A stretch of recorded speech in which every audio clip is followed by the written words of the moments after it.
If you want to become an intelligent investor, then you've landed just at the right channel. With this, let's start the video. But आप ये बताओ कि stand out results on industry level या फिर आपको कुछ interesting ये लग रहा है कि यार ये बिजनेस भी इंटरेस्टिंग थे, यहाँ पर भी था, तो वो भी आप बताओ कैसा रहता है? I think stand out results जो continuing with our past two conversations, तो पहले तो अगर हम ऑटो सेक्टर देखते हैं तो auto sector has been continuing the momentum, हाँ, राइट? क्योंकि ऑटो सेक्टर में जीएसटी कट हुआ, रेट कट्स हुए, तो near term volume growth I think till Q2 FY27 अच्छी रह सकती है। उसके बाद एक बेस इफेक्ट आ जाएगा हाँ, बिकॉज ये Q3 से सब स्टार्ट हो रहे हैं, तो उसका एक बेस इफेक्ट होगा because it lead to a higher base. But I still foresee कि जो प्रीमियमाइजेशन का ट्रेंड है ऑटो में, दैट विल कंटिन्यू अच्छा, okay, because premiumization is a trend which will last for next 5, 10, 15 years till your Mahindra cars don't end up looking like a Mercedes car or like a BMW car जो already दिखने लग गई है. Till then this trend will continue until all your other auto OEMs don't match them. हाँ, right, Till then this trend will continue. तो इसके beneficiaries बहुत सारे हो जाते हैं, पर सिर्फ अभी पैसेंजर व्हीकल नहीं, टू व्हीलर में अच्छी ग्रोथ थी. Okay, commercial vehicle, commercial vehicle is also another one which had very strong growth. अच्छा, बट इस पे ना एक चीज़ मैं आपको रोकूँगा, होता क्या है कि मैंने आपके वेबिनार्स में भी देखा, मतलब इन पर्सन हम बात भी करते हैं तो आप बेस इफ़ेक्ट बोलते हैं। बट आज भी ना मतलब मैं देखता हूँ लोगों को तो अच्छा ये लोअर बेस क्या था, हायर बेस क्या था? वो आप अगर थोड़ा-सा टच करके एग्ज़ाम्पल करके बताओ ना तो मज़ा आ जाएगा सबको। सिंपल चीज़ है, if a company grows to 100% in one particular financial year, ठीक है। it's a manufacturing company. Hmm, hmm. To repeat the 200% growth, it will need to maybe double or triple its fixed assets कि अगर आप utilisation high है. तो right. इस scenario में क्या होता है कि फिर आपका जब बेस हाई हो जाता है, हुँ, तो अगले साल के जो फाइनेंशियल ईयर के रिजल्ट्स होते हैं, when you compare them with the previous base, then it starts looking lower.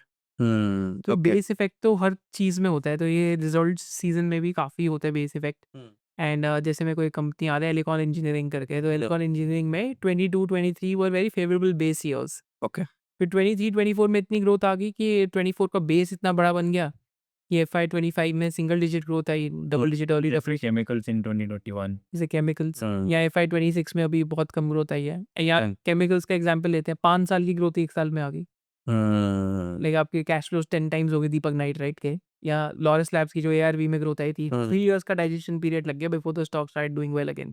So whenever something goes up, Not media. It takes times to digest. हाँ, it also comes down vertically some. Yeah.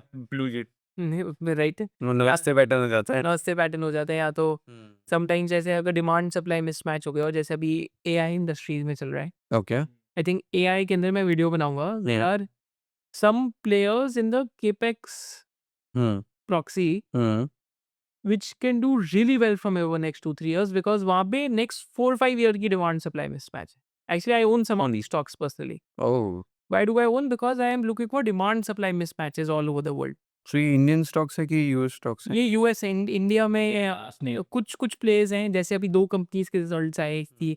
अभी जैसे मैं auto results पे वापस आऊँगा, तो company ने एक TD पावर के रिजल्ट्स आए, या फिर एक एमटार के रिजल्ट्स आए. हुँ, तो MTAR is a proxy to Bloom Energy, right? तो उनके हॉट बॉक्सेस बनाते हैं, right? And solid oxide fuel cells में they help them, there is a proxy to them. Hmm, तो वहाँ पे अगर आप देखेंगे एक्सपोर्ट ग्रोथ अच्छी आ रही है, बिकॉज़ इट्स लाइक आपने डेटा सेंटर लगा दिया, तो it's like hmm, time to power कि आप कितने टाइम में वहाँ पे पावर प्रोवाइड कर सकते हैं. हुँ, तो ब्लूम एनर्जी के फ्यूल सेल टेक्नोलॉजी यूज़ हो रही है, हॉट बॉक्सेस यूज़ हो रहे हैं, ओके। राइट? देन दूसरा है गैस टर्बाइन्स, राइट? तो गैस पावर्ड प्लांट्स यूज़ हो रहे हैं जिसमें गैस टर्बाइन्स लगती हैं, जो GE Vernova, Siemens and like caterpillar की एक सब्सिडरी है, आई थिंक सोलर टर्बाइन्स का बनाती है.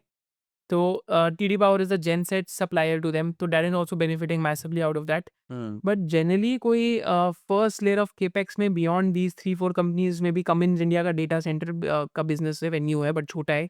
हुँ, Beyond these 3-4 companies or maybe a Welspun Corp, not many capex companies are here from India which can supply to them. But whereas US में देखेंगे, हुँ, substrates players हैं, अच्छा, PCB players हैं, optic players हैं, आपके वेफर इक्विपमेंट कंपनीज है, WFE जिसको कहते हैं, जिसमें AMAT करके काफ़ी one of the market leaders है. Okay. Then there are companies which are into foundry business. Then there are companies which are into providing the manpower for constructing data centers in Texas. अच्छा, So they're doing the entire thing basically. Hmm, Those type of companies are there. Then there are companies which are into storage, right? Hard disk में companies हैं, like the companies like Seagate जैसी companies हैं, SanDisk जैसी companies हैं, memory के अंदर SK Hynix type companies है, Micron जैसी कंपनीज है. These companies are taking like 80-90% pricing hikes. And there are companies जो इनटू मशीनरी, जैसे EUV मशीन, एक मशीन $200 to $220 million की, only one company makes it in the world. And उसके की customer ने कैपेक्स गाइडेंस अपग्रेड कर दिया, that is TSMC. Oh So there are so many ways to play this abroad. Ki just looking at the result season in US, some of the companies are reporting PAT growth of 300%, 200%. Even large companies are reporting PAT growth of 20 to 25%. Google recently. Alphabet का Yeah. example. Search business still grew 17%. Amazon में देखते हैं तो सिर्फ the cloud business reported a 24% growth rate, acceleration. Even the overall business Yeah. grew 14%. या Right.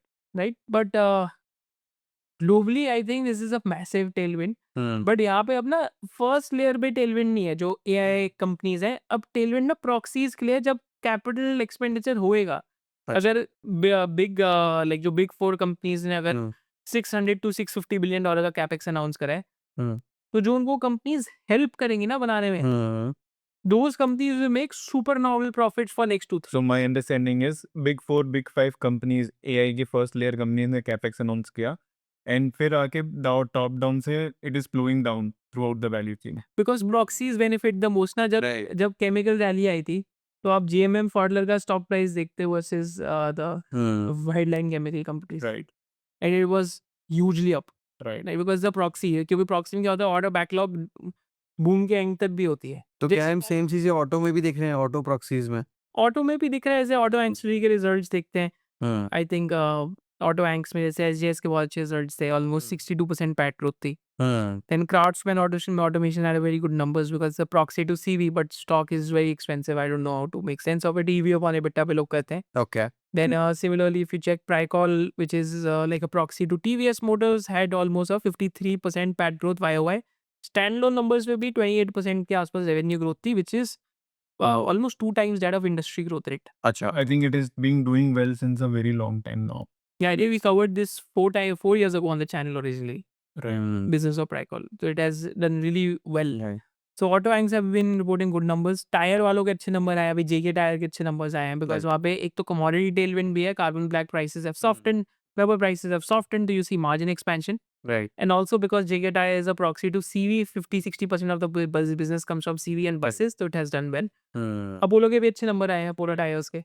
But tyre sector ना बहुत cyclical है, मतलब वॉल्यूम ग्रोथ और margin expectation Extremely short lived, like 2 to 3 quarters and then gone. Is microfinance of auto. तो in the sense कि auto आइंस में अगर कुछ प्ले करना है तो it is better to take safer business models, जैसे जहाँ पे प्रीमियमाइजेशन का सॉफ्ट है, ताकि हाँ eventually it will keep growing even after the cycle ends. तो it is in addition to volume growth, value growth. या वैल्यू. हाँ. वॉल्यूम ग्रोथ चलेगी तो कुछ तो ग्रोथ चाहिए. कुछ तो कुछ नहीं. Right. ऐसा भी SML महिंद्रा के भी बहुत अच्छे नंबर्स थे, 62% टॉप लाइन ग्रोथ है. फोर्स मोटर्स के बहुत अच्छे नंबर थे, just to show the LCV type Urbania करके एक व्हीकल बनाते हैं, तो they had massive operating leverage this quarter. हाँ. So results for auto sector have been coming in good. ऐसे मेरे को इसमें एक डाउट है कि अब कमर्शियल व्हीकल साइकिल इस क्वार्टर से स्टार्ट हुई है, बट इसमें एक और है कि या तो अब direct OEMs Khelo, but proxies में उतने you don't find good businesses unlike you find in a normal auto ancillary passenger vehicle. So how do you think about it and आप कैसे खेलते हो अपार्ट फ्रॉम फाइनेंशियल? नहीं, इसका बड़ा एक सिंपल तरीका है. देखो, ऑटो OEM जो है ना, कि पैसेंजर व्हीकल्स और 2 व्हीलर फ्रंट पे ना, there are lot of auto OEMs, right, Hmm. who are not doing things in house. Hmm. Whereas commercial vehicle में 2 companies control 60-70% of the market share. Right. Will they let you earn more money? They won't let you earn more money, right? There are companies like Cross Limited, Jamna Auto, all those companies are there. Only a Craftsman Automation, I think, is a truly complex company in CV parts. If a Sansera is doing something interesting in CV parts, but it's only 10% of their revenues. Hmm. This is why you don't see many CV auto anchors which are winners, because they lack pricing power, or somehow or the other they have some export business to US or Europe. जहाँ पे कभी ना कभी पिटाई होते ही रहेगी, एक part of the business अच्छा चलेगा, दूसरा पार्ट राइट. तो ये प्रॉब्लम बहुत साल से है. ये मतलब नई प्रॉब्लम नहीं है. तो इसलिए CV OEMs देखना कभी-कभी अप साइकिल में might be a better strategy versus looking at My understanding is कि पैसेंजर व्हीकल या फिर टू व्हीलर्स में you can think through premiumisation proxies and CV में OEMs या फिर direct proxy financier take over not make sense maybe some of the forging companies or stuff, but उसमें भी not easy. US का risk है हाँ, क्योंकि वो आपका फिर क्लास 8 ट्रक्स नहीं चलेगी यूएस में, क्या करोगे आप? डीग्रोथ आ गई 50% ऑफ सेल्स में, डीग्रोथ आ गई 50% में ग्रोथ आ गई, right can't do anything, right? पर ऐसे ना कुछ और प्रॉक्सीज हैं, जैसे अब ट्रैक्टर की भी साइकिल अच्छा कर रही है। अब जैसे एक कंपनी किर्लोस्कर फेरस करके, वही है so they make this pig iron से कास्टिंग करके मतलब एक ट्रैक्टर का पार्ट बनाते, they are market leaders in that. अब नाउ वहाँ पे पिग आयरन की जो साइकिल है एकदम बॉटम ऑफ द साइकिल पे है, वेराज उनके एंड कस्टमर्स पे डिमांड बूम कर रही है अभी। अच्छा तो वहाँ पे फिर वैसे बिजनेसेस दिख सकते हैं, प्रॉक्सी में देखते हैं। उस कंपनी ने भी बैकवर्ड इंटीग्रेशन भी करी है, तो that could be an interesting play to look at. But this is with auto, मतलब numbers continue to do well. I think Q2 FY27 that I expect them to do well. Passenger vehicle business I expect it to peak out early. SUVs could keep doing well. अच्छा Two-wheeler business की growth rate definitely next year से slow down होगी. I think 7-8% is a realistic growth rate to take for two-wheelers. Commercial vehicle का sector cycle has just started from this quarter. I think January numbers are also very good. और तो यहाँ पे अगर 15-20% भी volume growth आती है commercial vehicle में, तो we are for good times in the CV सेक्टर। तो फाइनेंसियर्स हो गए यहाँ, commercial vehicle So companies if हो गई। auto we are in middle of the cycle and commercial vehicle start of the cycle. Yeah, that is how you can put it. No one has made it easy for right right?